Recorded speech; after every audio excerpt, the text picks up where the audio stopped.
Assalamualaikum warahmatullahi wabarakatuh. Di episode-episode sebelumnya diceritakan bagaimana kekejaman dan penganiayaan yang dialami oleh Rasulullah SAW dan umat Islam pada masa awal yang dilakukan oleh kaum Quraisy Mekah.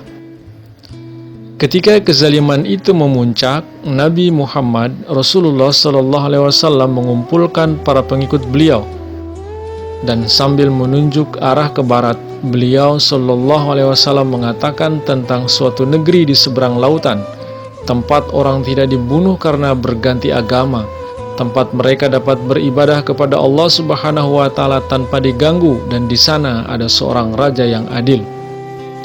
Sebaiknya mereka pergi ke sana, mungkin perubahan suasana akan membawa perbaikan dan keamanan. Sekitar tahun 613 atau 615 Masehi, berangkatlah serombongan kaum muslimin menuju negeri Abyssinia atau Habsah. Peristiwa hijrah ke Abyssinia ini kemudian dikenal juga sebagai hijrah pertama. Pada masa itu, di wilayah Abyssinia berdiri kerajaan Aksum yang beragama Kristen. Wilayah kekuasaannya meliputi Ethiopia dan Eritrea saat ini. Para rajanya dikenal atau mendapat gelar Negus, sedangkan Raja Aksum yang berkuasa pada saat itu kemungkinan adalah Asma bin Abjar. Asma bin Abjar bisa jadi adalah Negus Armah dan Ela Saham. Serombongan kaum muslimin itu yang terdiri dari wanita, pria, dan anak-anak mengikuti nasihat Rasulullah SAW berangkat ke Abyssinia. Tercatat di antara para sahabat yang hijrah ke Abyssinia adalah Ja'far bin Abi Thalib yang menjadi pemimpin kelompok pertama, Sa'ad bin Abi Waqqas, Jasi ibnu Riyab, Abdullah ibnu Jas, Utsman bin Affan, Ruqayyah istri Utsman bin Affan, Abu Huzaifah bin Utbah, Sahlah binti Suhail istri Abu Huzaifah, Zubair bin Awam, Mus'hab bin Umair, Abdurrahman bin Auf, Abdullah bin Abdul Asad, Ummu Salama istri Abdullah bin Abdul Asad, Utsman bin Mahzun, Amir bin Rabi'ah, dan Laila binti Abi Asma istri Amir. Hijrah berskala kecil dan sangat mengharukan. Orang-orang Arab memandang diri mereka sebagai penjaga Ka'bah, dan memang demikian kenyataannya. Untuk meninggalkan Mekah adalah suatu peristiwa yang sangat pahit, dan tidak ada seorang Arab pun yang mau berbuat demikian kecuali jika kehidupannya di Mekah sudah sama sekali tidak mungkin. Sementara itu, orang-orang Mekah tidak sudi membiarkan gerakan semacam itu. Mereka tidak akan membiarkan orang-orang yang menjadi mangsa itu melarikan diri dan mempunyai kesempatan sedikit untuk hidup di tempat lain. Maka rombongan itu membuat persiapan untuk perjalanan itu dengan diam-diam dan sangat rahasia. Dan keberangkatan pun terpaksa dilakukan tanpa minta diri dari sanak saudara dan handai tolan. Tetapi keberangkatan mereka disetujui juga oleh beberapa orang dan tidak urung memberi kesan kepada mereka. Umar bin Khattab yang kemudian menjadi khalifah Islam yang kedua, pada saat itu masih belum beriman dan menjadi musuh penganiaya kaum muslimin. Secara kebetulan beliau berjumpa dengan beberapa anggota rombongan itu. Seorang di antara mereka adalah seorang wanita, Ummu Abdullah. Ketika Umar melihat perkakas rumah tangga telah dipak dan dimuat di atas binatang angkutan, beliau dengan segera mengerti bahwa rombongan itu akan meninggalkan Mekah untuk mencari perlindungan di tempat lain. "Apa kalian akan pergi?" tanyanya. "Betul, Tuhan menjadi saksi ini," jawab Ummu Abdullah. "Kami akan pergi ke negeri lain karena kalian memperlakukan kami sangat keji di sini. Kami tidak akan kembali sampai Allah ridho membuat kami hidup aman." Umar sangat terkesan dan berkata, "Tuhan beserta kamu." Ada rasa haru di dalam suaranya. Adegan yang diam-diam itu mengacaukan pikirannya. Ketika kaum Mekah mengetahui hal itu, diberangkatkan oleh mereka suatu rombongan pengejar. Mereka sampai ke pantai, tetapi didapati mereka pelarian-pelarian itu sudah naik kapal. Karena tidak berhasil menyusul mereka, mereka memutuskan untuk mengirim delegasi ke Abyssinia untuk menghasut raja agar membenci pelarian-pelarian itu dan membujuknya agar menyerahkan mereka kembali ke Mekah.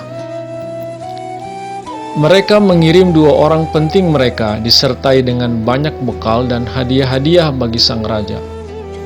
Seorang di antara delegasi kaum kufar Mekah itu bernama Amir bin Al-As yang di hari kemudian masuk Islam dan menjadi panglima Islam yang berjasa merebut negeri Mesir. Delegasi itu berangkat ke Abyssinia menemui raja dan bersekongkol dengan pejabat-pejabat istana. Orang-orang Quraisy menginginkan agar Raja Negus mengembalikan kembali kaum muslimin ke Mekah bagaimanapun caranya. Tetapi raja itu sangat tegas, walaupun mendapat tekanan dari delegasi dan para pejabat istananya, ditolaknya penyerahan rombongan pelarian itu kepada para pengejar mereka. Delegasi itu pulang dengan kecewa, tetapi setiba di Mekah, mereka membuat rencana baru untuk memaksa orang-orang muslim itu kembali sendiri dari Abyssinia. Kepada kapilah-kapilah yang menuju ke Abyssinia disebarkan desas-desus bahwa seluruh Mekah telah menerima Islam.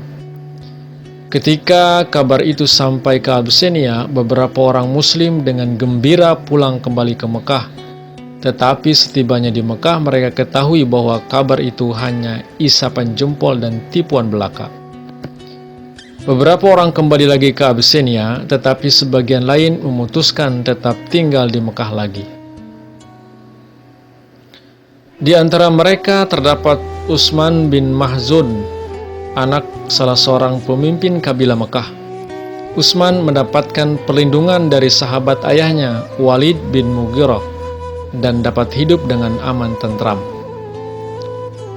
Tetapi disaksikannya bahwa orang-orang muslim lainnya terus menanggung penderitaan aniaya yang kejam. Hal itu menjadikannya sangat gelisah. Ia pergi kepada pelindungnya, Walid bin Mughirah, untuk membatalkan kesediaan mendapatkan perlindungan. Ia merasa tidak patut mendapat perlindungan sementara orang-orang muslim lainnya terus menderita. Walid mengumumkan hal itu kepada kaum Mekah.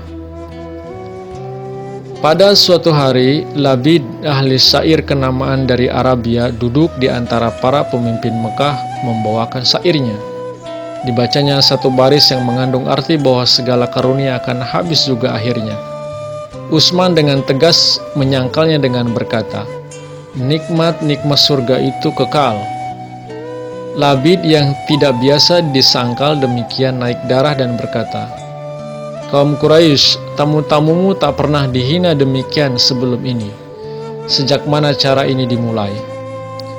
Untuk menenteramkan hati Labid, salah seorang dari antara para pendengar bangkit dan berkata, "Teruskan dan jangan hiraukan orang tolol itu." Utsman menegaskan bahwa ia tidak mengatakan sesuatu yang tolol.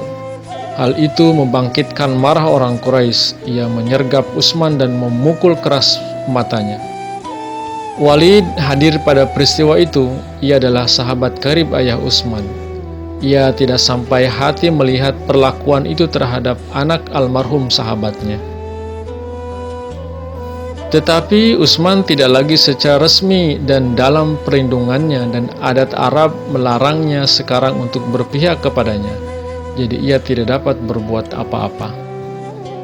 Dalam setengah marah dan setengah kesal disapanya Utsman, "Wahai anak sahabatku, kamu dapat menyelamatkan matamu andaikan kamu tidak membatalkan perlindunganku. Kamu hanya dapat menyesali dirimu terhadap berbuat demikian."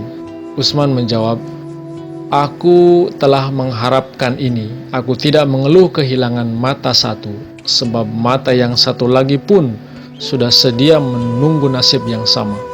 Ingatlah, selama Rasulullah SAW menderita, kami tidak menghendaki keamanan. Akhirnya, setelah Rasulullah SAW hijrah ke Madinah dan umat Islam mendapatkan keamanan dan kemerdekaan, maka umat Islam yang hijrah ke Abyssinia pun mendapatkan karunia untuk mengikuti Rasulullah SAW hijrah ke Madinah. Simak kelanjutan sejarah hidup Nabi Muhammad di video-video berikutnya. Terima kasih. Assalamualaikum warahmatullahi wabarakatuh.